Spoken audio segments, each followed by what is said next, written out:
Hi everyone and welcome to another episode of From the Lighthouse. I'm Stephanie and I'm here today with my co-host Michelle. Hi Michelle. Hi Stephanie. We're also here with our producer Jimmy. Hi Steph. And we are here with the Love Doctor. We are here with Associate Professor Hsu-Ming Teo. And we're calling her the Love Doctor today because she's a romance expert. So hi Hsu-Ming. Hi Steph. I have to apologise in advance for calling you the Love Doctor, but it was your suggestion. I want it on the records. So the reason we are all here today is because it is Valentine's Day.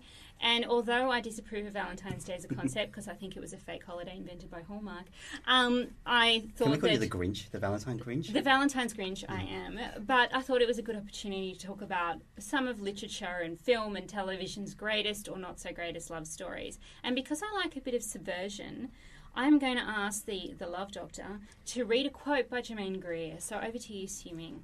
Okay, so Steph, this is what the original Valentine's Grinch has got to say about love. Love, love, love.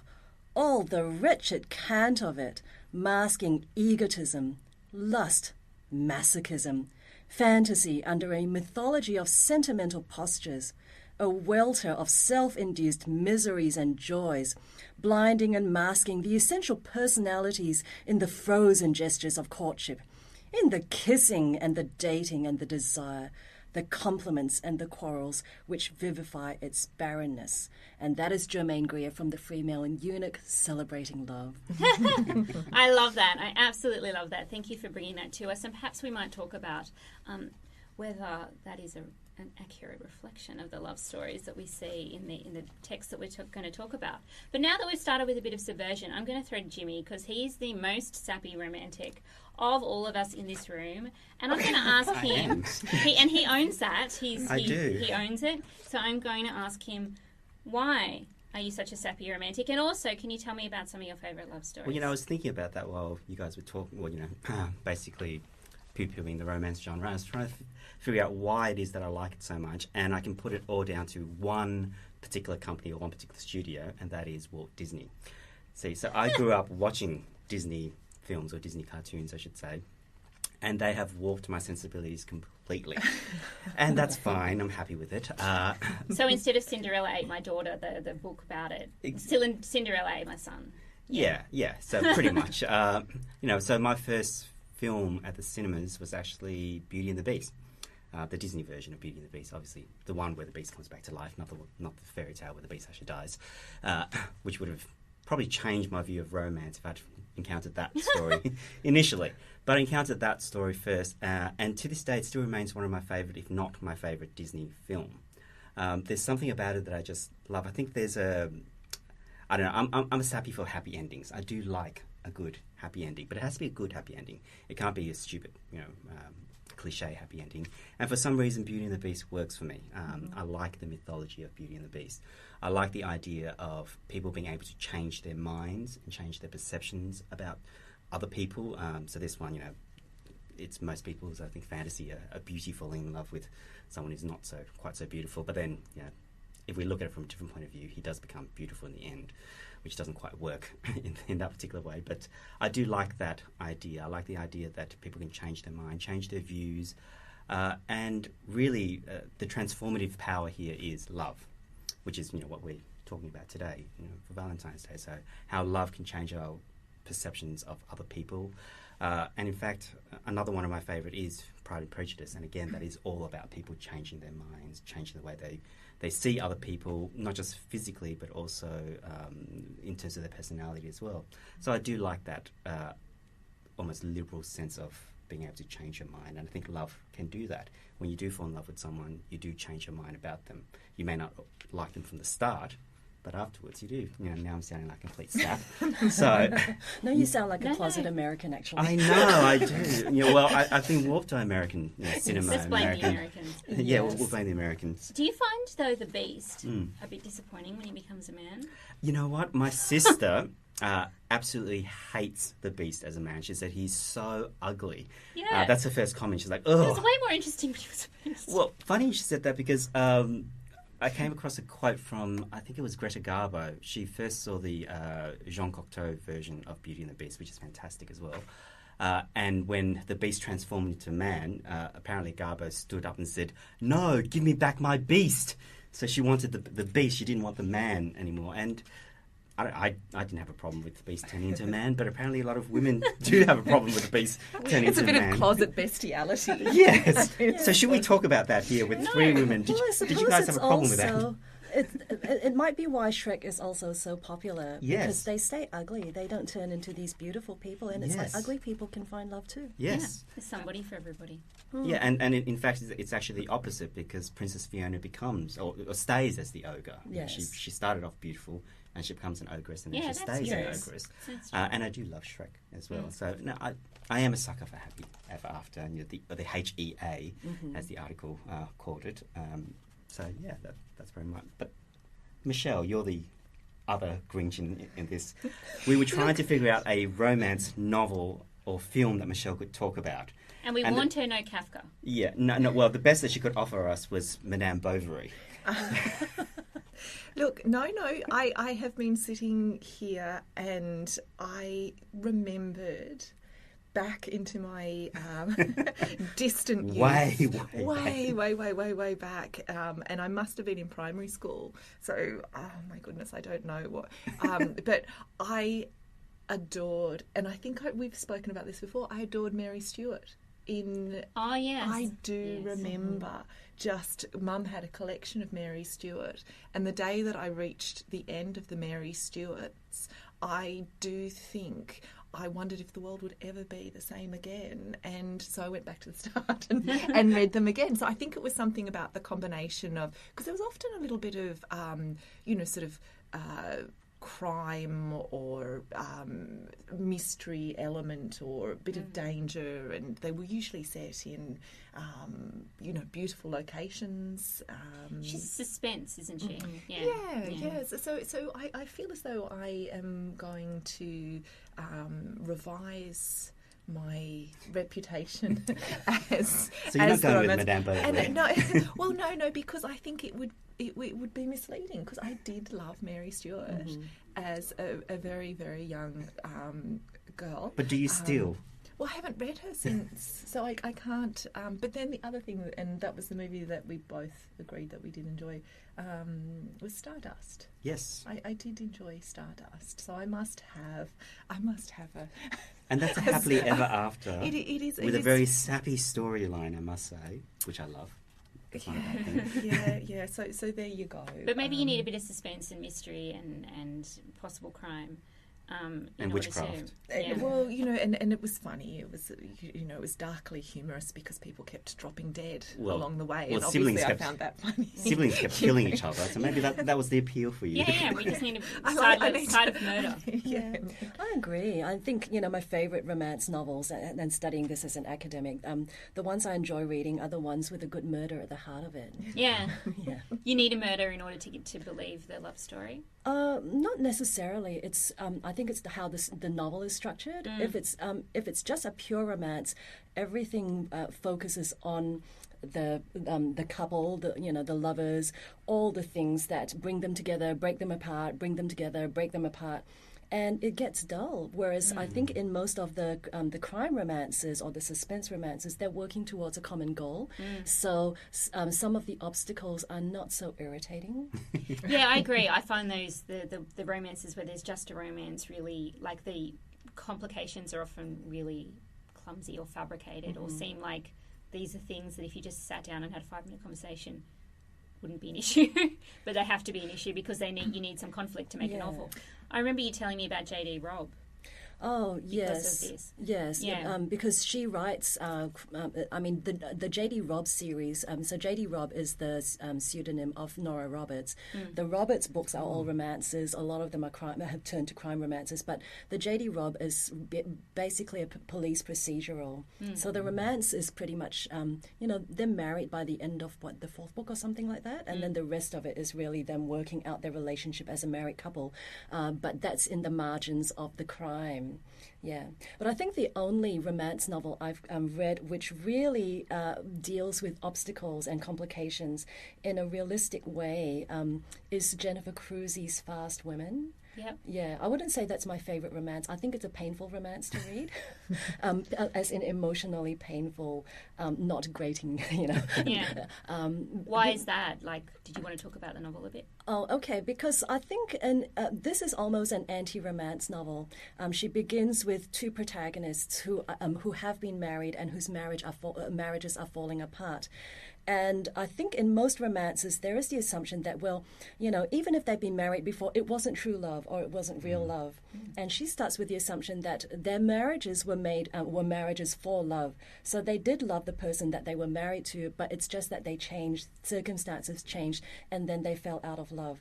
Right, so this is almost breaking the taboo of the romance myth that there is the one true love, and if you've had other partnerships, other sexual partners, and all of that, then not the real love of your life.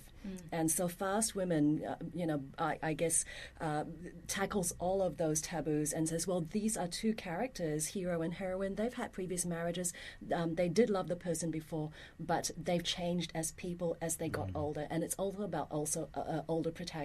I think they're in their late 30s or, probably their 40s. Which is old for a romance novel. Yes, yes, it is. And so they're looking at, well, how can two people with very different pasts, with all kinds of control issues, get together? And how does this work as a romance? So it's structurally interesting. That's really interesting. Yeah. And much more kind of interesting than, as you say, that one true love paradigm that that sort of infects a lot of more kind of the film, I think, more so than... Because there's uncertainty in the end. If what they thought was true love ended, that's the first love, the first marriage, how do they know that this second relationship is going to work? Exactly. Yeah. Exactly. Because that whole happily ever after is really premised on the notion that we are sort of a consistent self from day one to the end, isn't it? Or that in, that notion or that ideal of love that we can sort of find a way to be constant, which is very much a sort of a construct. And I mean, I think that's the other really fascinating thing about romance is that it always draws into to attention what are the social constructs that are producing a particular notion of romance at any one point in time, and they certainly change over time, don't they? And they also change across cultures. Yes, because Jimmy, I mean, you talked about how love transforms, but we assume, like, as Michelle says, that that's the end of the transformation. But what if they go on changing after the happily ever after? Yeah, I mean, because there's another set of films that are also, I don't know whether like is the right word. I can only watch one of them a year, I think, and then that's my tolerance. So while you were actually talking about all that, I was thinking about two films in particular. One was Ingmar Bergman's Scenes from a Marriage, which is about the 10-year marriage of this couple. Doesn't end happily ever after, let's just say that. And the other one, which Michelle has seen, I believe, is Amour. Michelle Haneke, which has one of the most violent slap scenes I've ever seen. It's horrific, isn't it? It's so horrific, but it does put, so I think probably Amour is a little bit more interesting because they were presumably quite a happy couple until she developed Alzheimer's, or was it dementia? I can't remember which one. And then you see their marriage starts to break up because of this slip in her memory until you get to that point where, where that very, very violent slap happens. And if anyone's seen Haneke's film, he's a very violent director, but that for me was one of the most violent moment because it was the dissolution of quite a long and presumably happy marriage. But it was also the transformation of the domestic because it became the prison. Yeah. And that was very much what you felt because I think from memory that entire movie took place within the apartment. And so you just got that sort of, it was a transformation of the actual sort of location and territory of the home, where because it was very much centred on sort of the coffee pot, the breakfast scene, the objects that give us the sense of home, of the domesticity, and the way that they changed with and it's just so bleak though. It actually makes me really understand Blanche Dubois. I actually feel like quoting her and saying, look, I don't want realism, I want magic. And really, when you're looking at a romantic film or a romantic book, that's really what you're after. You're after the Yes. magic, the idealism of romance rather than the reality of romance. I mean, there's quite a lot of films, very good films too, mind you, that deal with the realism of love stories. But by the end of it, I just want to slip my wrists. But I also think Like Blue Valentines. Has anyone seen that? no. Oh dear God, it's a great film, but But also to Why? return to the Greer as well. You have that notion and that critique of romance as a way of that it's always just been a way of managing or controlling sexuality. The fact that humans have to reproduce, it's the basis of any one society, and so let's dress it up in a way that makes it look good for women. Makes them willing to put their hand up and go, yeah, I'll stand up for that role. In fact, I want it. I want to be that maiden. Who unbeknownst goes into the marriage to live happily ever after, with that sense of that happily ever after often as a sort of a chasm of the unknown that they're stepping into. But as long as you dress up the courtship, she'll go willingly. Well, Hsu-Ming, there's lots of interesting research in romance studies about that, and a lot of disagreement. And I think that was that argument that romance kind of kept women compliant. Yes. Was a factor in romance scholarship in, say, the 80s. That's and right. now I think that where romance scholarship is now is a little bit different. But did you want to explain what that argument was sort of premised on? Yes, it's basically stemming from Greer's work and Austen, all the second wave feminists who thought that reading romance novels brainwashed women into accepting patriarchy and accepting inequality in the workplace, at home and all the rest of that.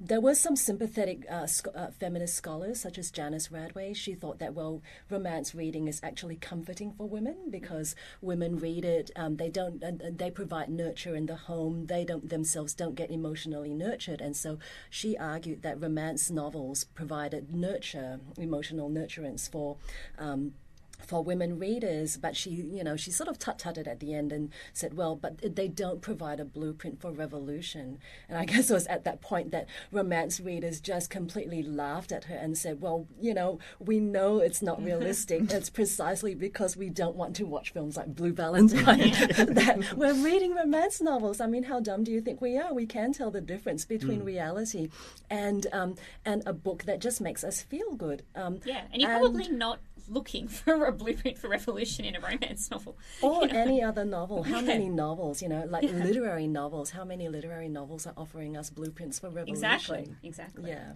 I mean, and it's fun to read a Yes. novel that is going to make you feel good and is going to end happily. That's comforting. Yes, and I think there was a book and an edited book put out by one of the American romance writers, Jane Ann Krantz, and romance writers were basically saying, look, we like writing this stuff and women like reading it because women win. They get everything. It's not just that they conform to men's world, but that men transform to conform to our world and our values.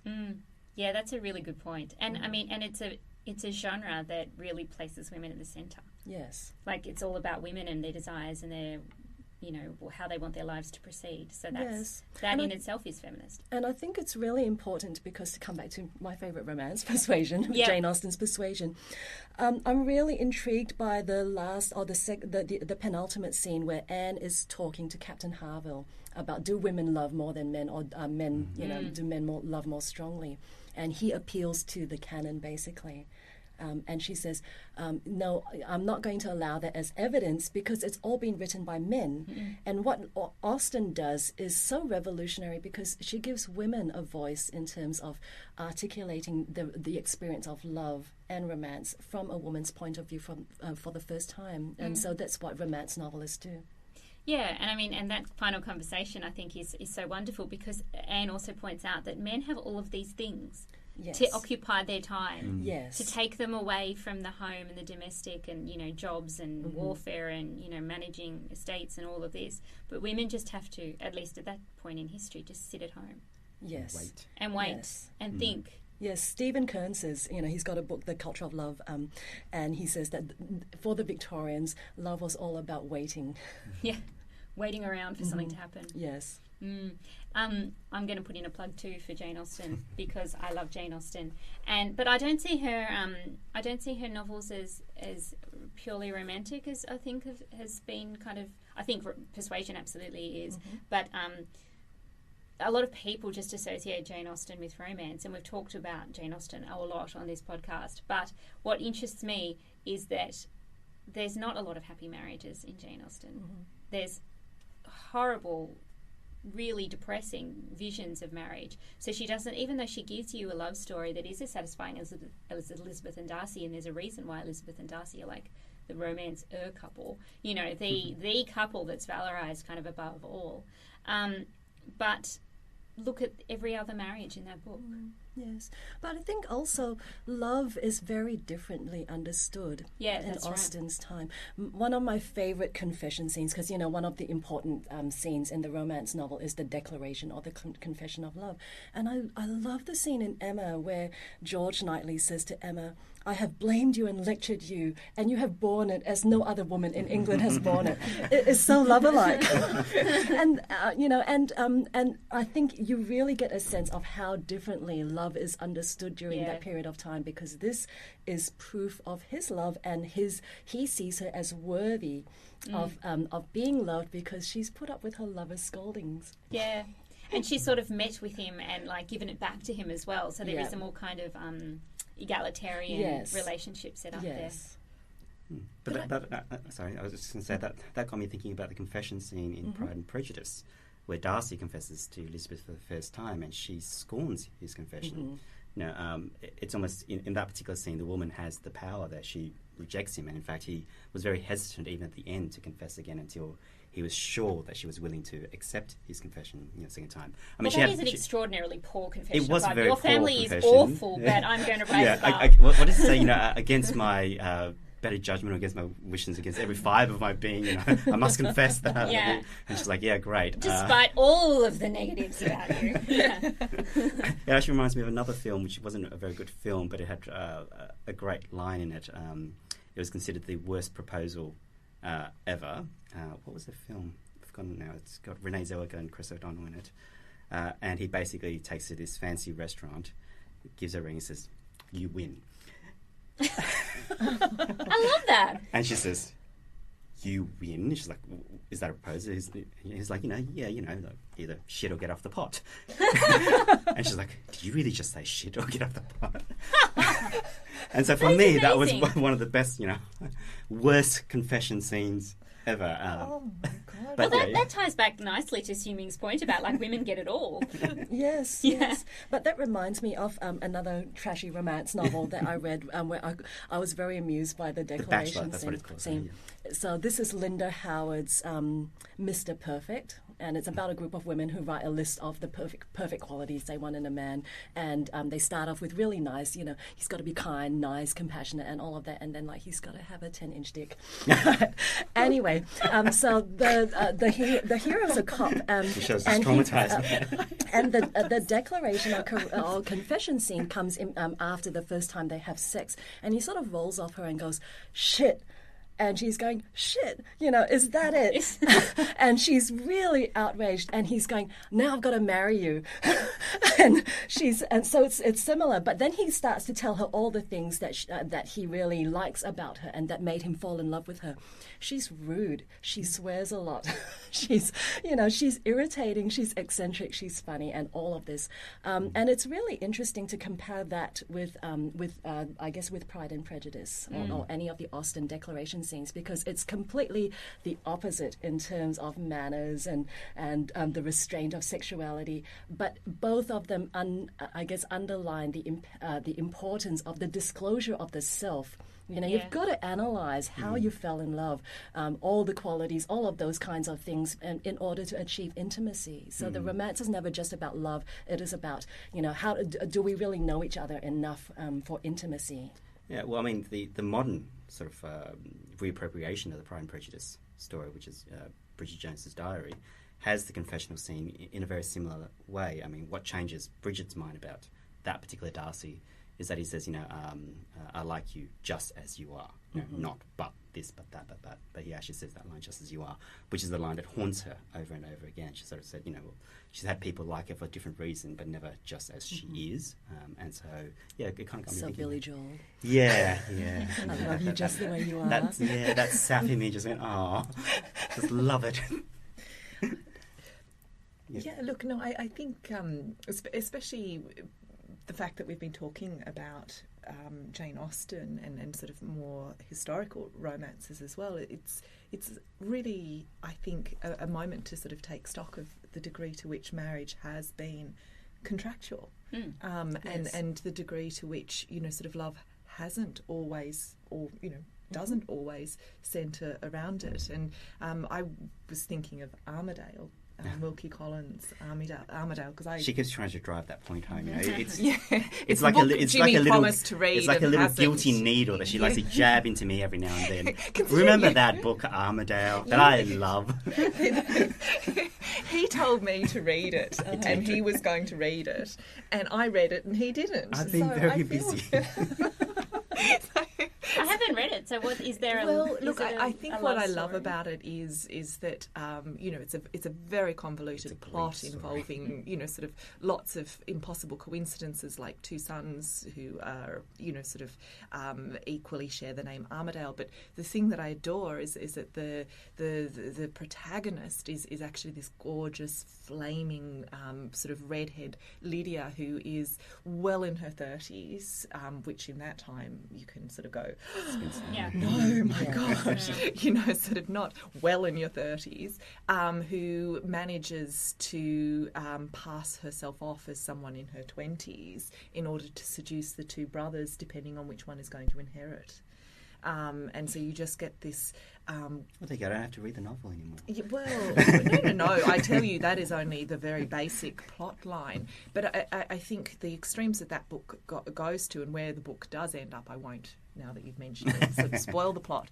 But it's just that notion that in a society where if a woman wants to get hold of or create security or wealth or any of those things, it is through marriage. And so what happens when somebody takes that to the nth degree, and sort of, which is actually, I may as well say it, murder and suicide.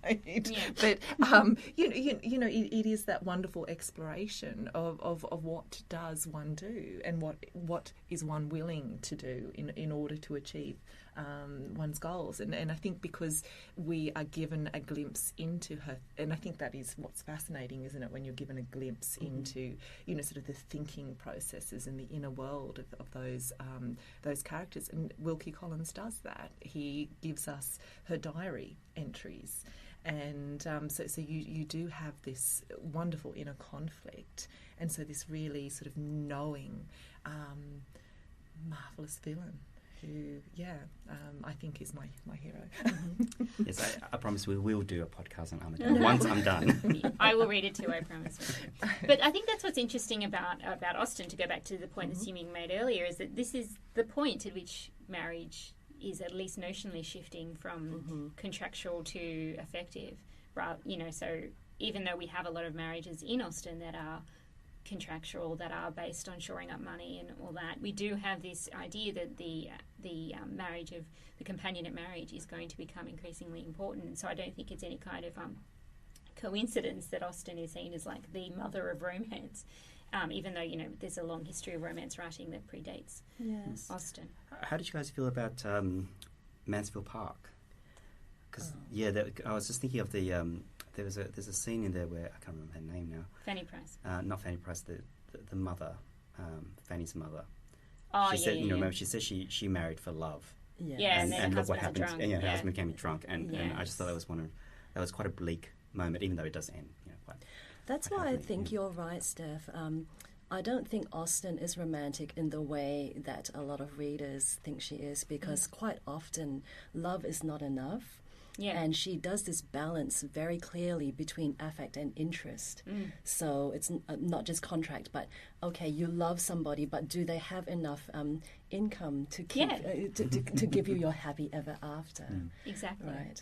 And I mean, she's very clear-sighted about, like, okay, you might love somebody, this person doesn't have enough money, it's going to go really badly if you're going to end up like managing how to eat. Yes. You know, that's going to put strain on any relationship, no Yes. matter what the intentions are. Like if we think about Sense and Sensibility, I mean, Eleanor Dashwood is only able to marry Edward Ferrars because he's given a living, a clergyman's living, by Colonel Brandon. Otherwise, they wouldn't have enough of an income to support their marriage. Yeah, And she's very clear-sighted. And it's certainly not ever enough just to feel physically attracted, you know, because I think that's the other thing. Yes. You are always given examples where that goes down. Well, Marianne Dashwood and what's his name? Willoughby. Willoughby, that's right. Which is interesting because I think that when you, and I don't know, but my impression is from movies and sort of modern romances is often people are encouraged to follow, you know, those sort of initial desires in ways that is very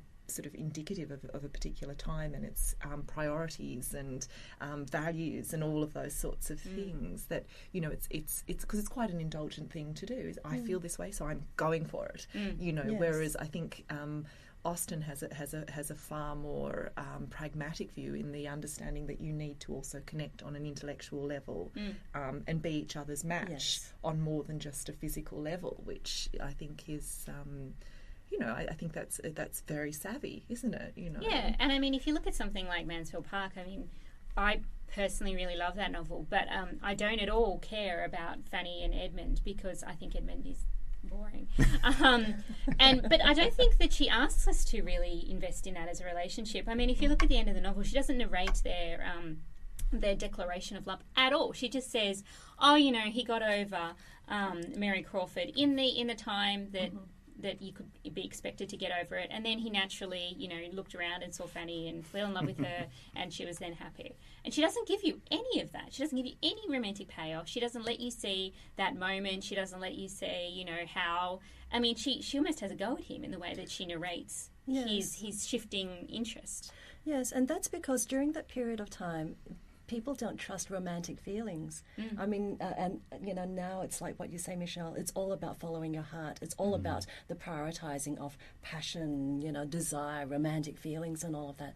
But in the 19th century, romantic feelings are really sus. They come and go. They're very unstable. What you look for in terms of love is character, first and foremost, right? And then intellectual compatibility, but also in an age, you know, which is dominated by Christianity, spiritual communion as well. So, so ideas about love have changed. Yeah. And I think in many ways, I was reading Susan Ostrov-Wise's The Glass Slipper, and she says what's happened to Austen is that she's become Brontified by modern day readers. Yeah. I think that's really visible in the 2005 movie version of Pride and Prejudice, which looks With Keira Knightley's. the Keira Knightley one. That looks like a Bronte. I didn't like that adaptation. No, at I didn't all. like it at all. But that I think it's definitely set up to be this, you know, romantic, passionate Bronte kind of story. Which I didn't think Austen.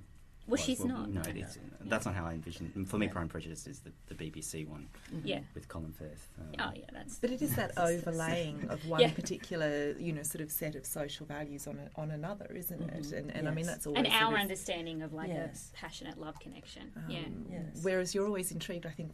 That's what you were saying, Hsu-Ming, is the way that a really great romance writer will actually tap into and in some way draw attention to the sorts of norms that are essentially, you know, forging our notion of what it is to being, you know, to have a romantic relationship, to read, you know, sort of romance or romantic films, you know, and so you will actually develop that sort of self-consciousness around your own time. Yes. Whereas, you know, I think some romance, because I have to admit, and it was for work, so it wasn't just a sort of. But I did need to read what were those vampire movies?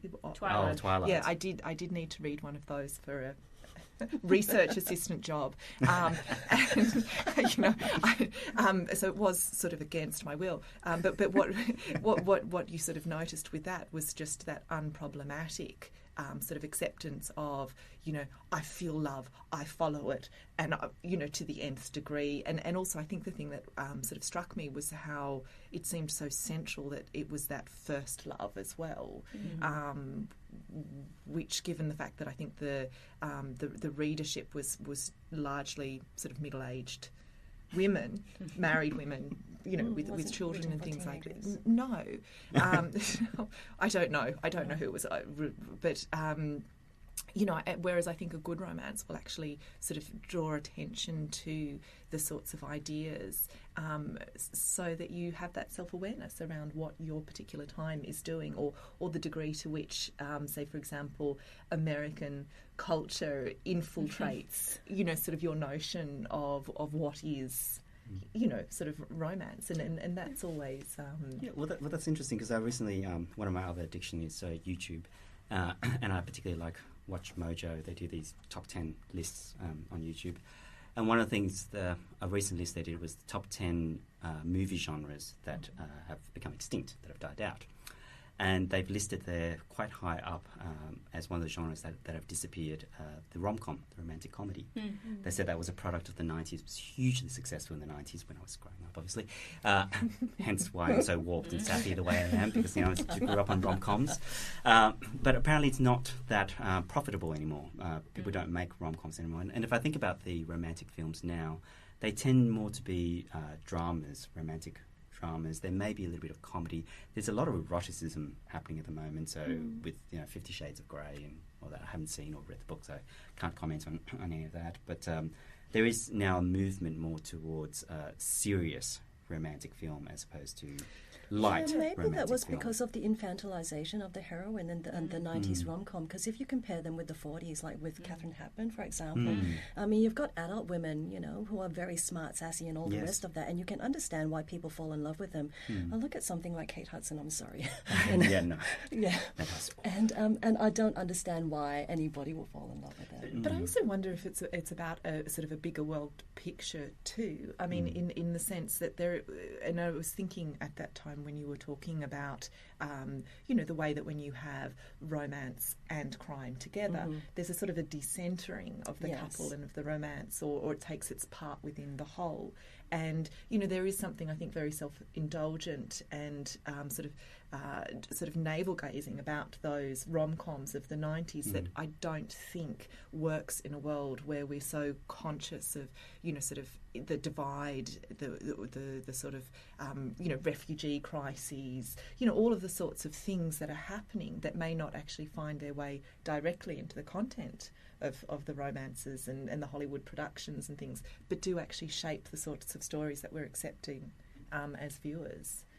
Because it's true, I couldn't imagine, because Foxtel's terrible, it just replays, those ones, the Kate Hudson ones and all of those ones, and it's just so about failure to launch. I think that was actually on the weekend, and it's no, just that was basically at the tail end of the rom-coms, and they were just doing some really, really generic, formulaic, very terrible films. But at the beginning of the rom-com, there were some really, really good, interesting ones coming out. I mean, I was thinking Sleepless in Seattle. I know it's sappy and everything, but I do love Sleepless in Seattle, So and it's a very unusual one, because the lovers never meet until the very, very end.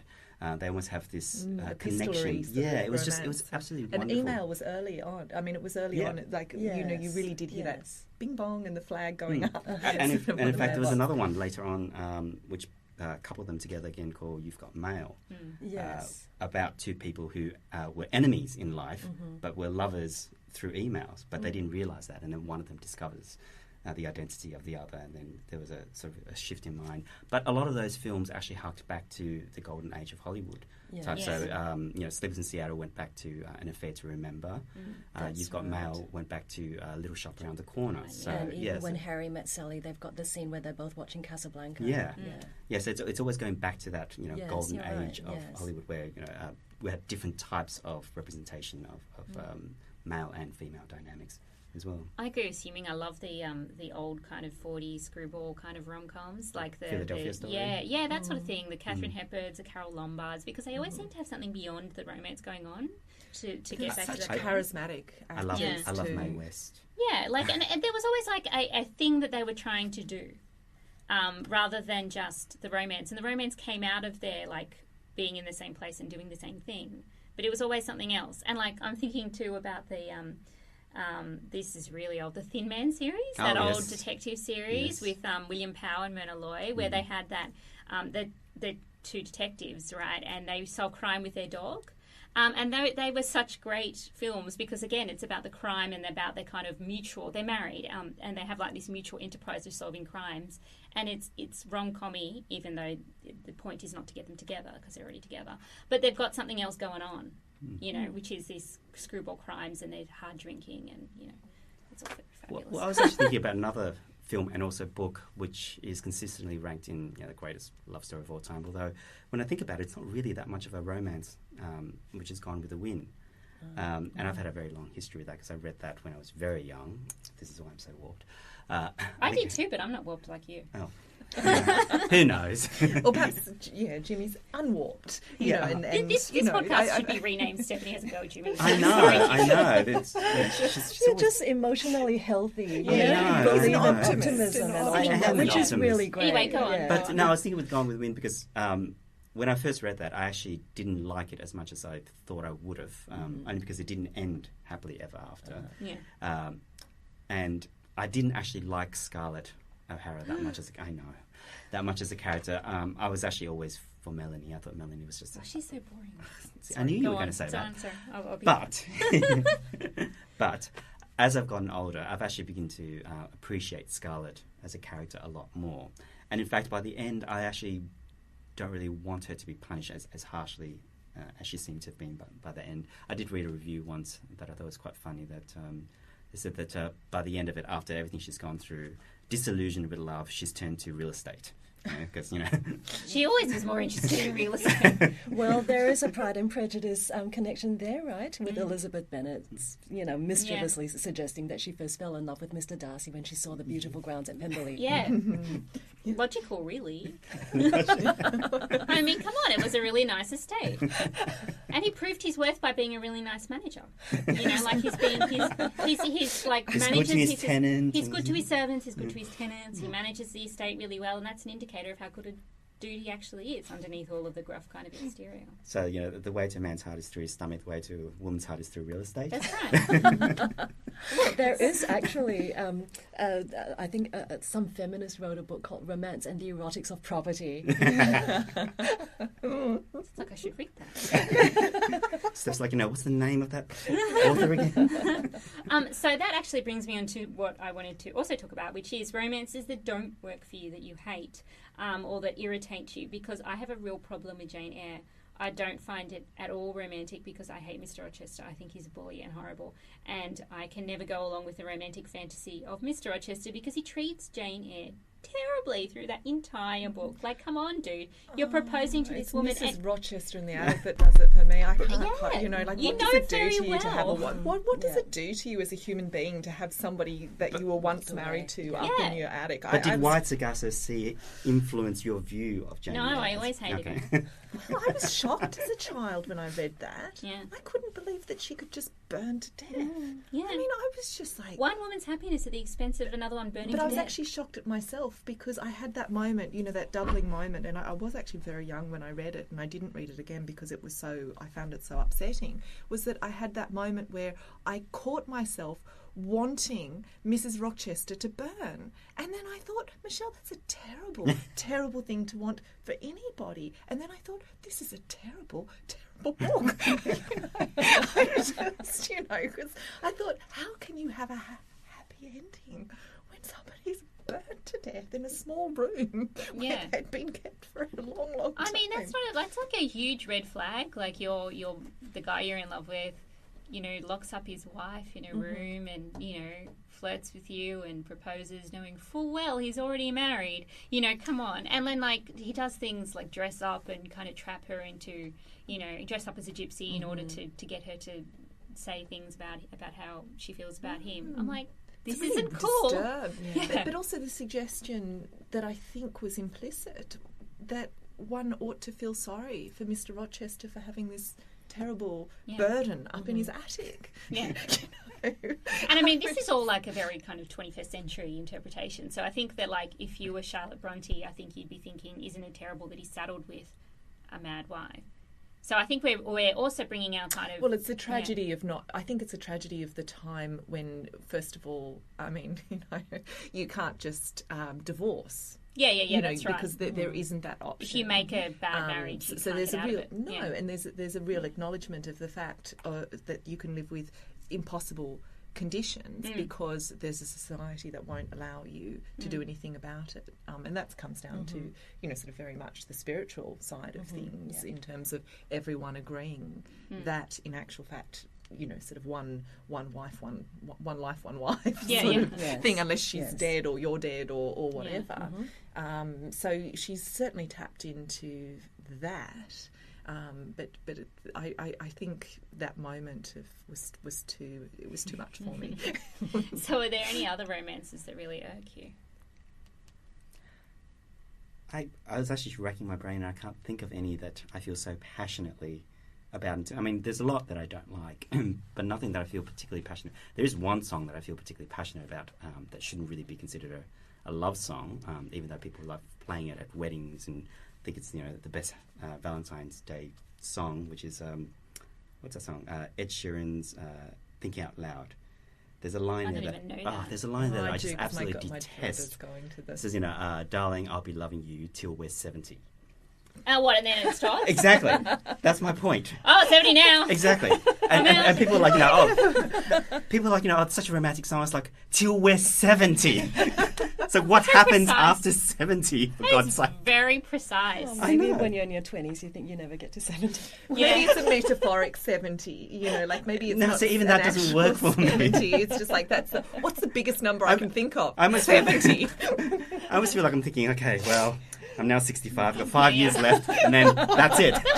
Adios. It'd make like the night before your 70th birthday, like really anxiety. It's like, well, darling, I'm 70 now. This is the last night. I'm out. Midnight, 10, 9, 8, 7, 6, boom, it's over. Yeah, we're out of here. We're gone. It's all over. I have a lot of students who tell me they love that song, and I'm just thinking, I just have to bite my tongue because I think, till we're 70.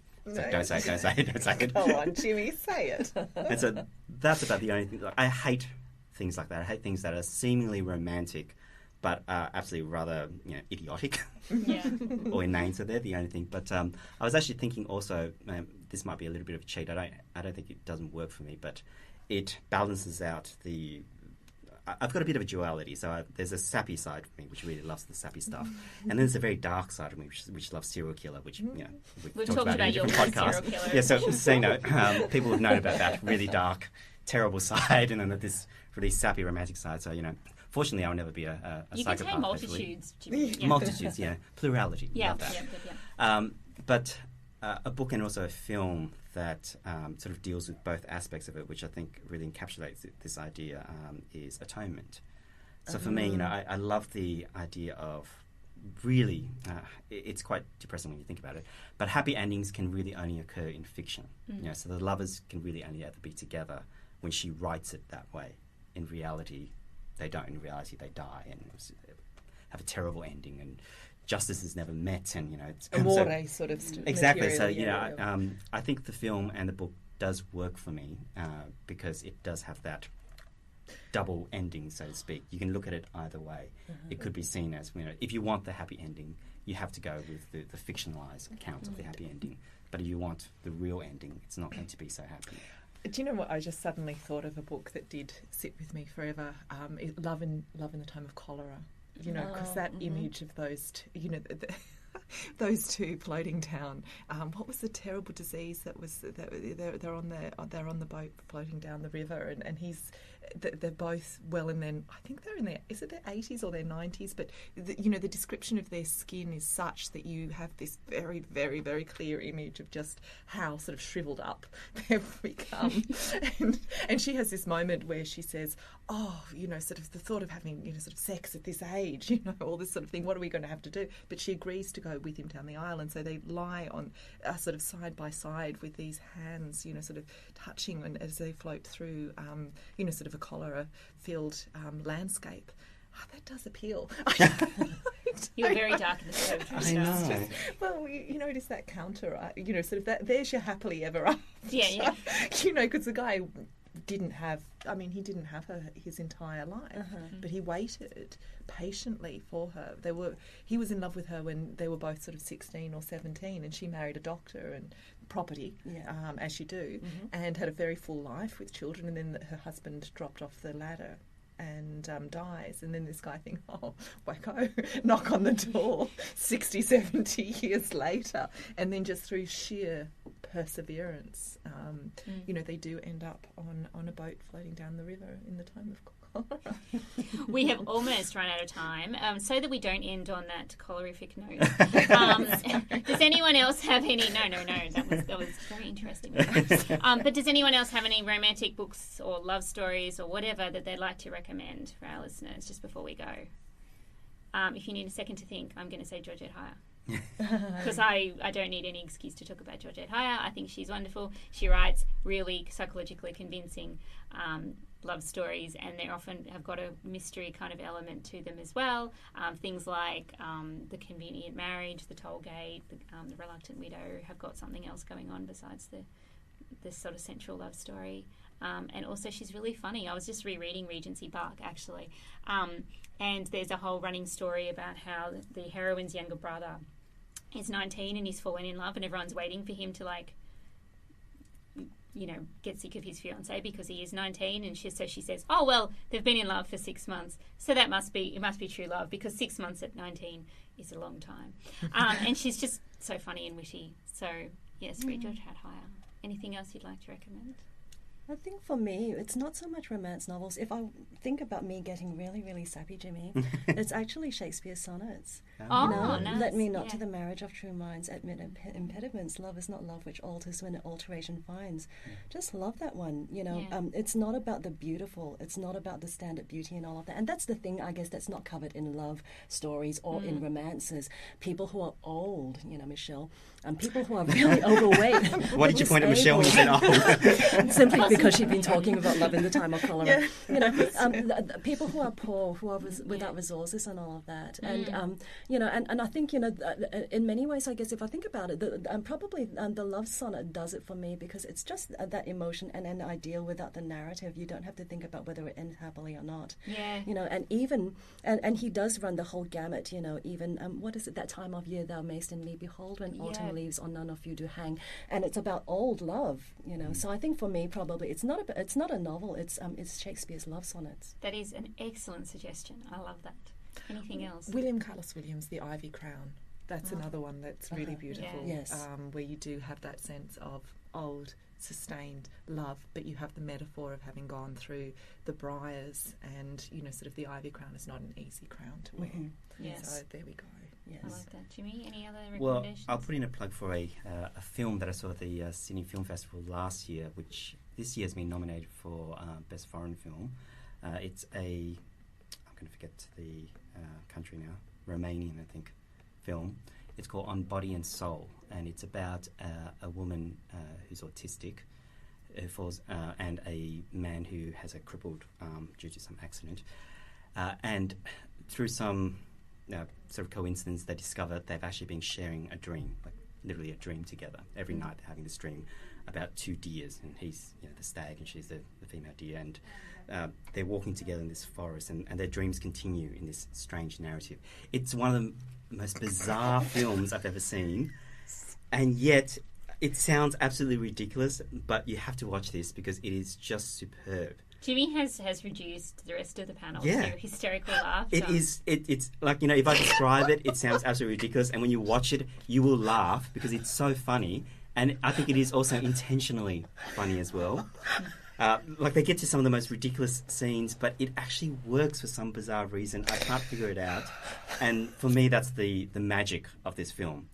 If you try to describe it to people, it does sound really, really odd, but when you watch it, I don't know what it is. See, I'm not even having a go at you, Jimmy. No, I know. It's Michelle that I know. Look at the two of them. I'm just laughing because the deer reminds me of something Michelle was telling me about a lonely marlin, a fish alone, who lost its partner. Oh, so, And I'm thinking about your peacock. We might have to cut this. I think we have to. No. Oh my God, Father, stop, Jimmy, stop. If only we had some video feed here. You could see the two of them. They're absolutely hysterical. I think Michelle is actually in tears right now. She's almost fetal. I think that is an appropriate place to. I tried so hard to cover it. I did. I went down. I put my head between my knees. I tried so hard. I think this is an appropriate place to finish so the too. Valentine's Day podcast. Happy Valentine's Day. Happy Valentine's Day to all. Happy Valentine's Day. Thank you, Hsu-Ming, for joining in. I'm not going to talk to Michelle because she is currently incapacitated. She is. Thank you, Jimmy, and I'm sorry for making fun of you for That's your all right. romanticism. What else am I here for? Exactly. So we're going to go and laugh our little socks off. Thank you for listening. Please rate and review us on Apple Podcasts, and I think we need to go and have a good laugh. See ya.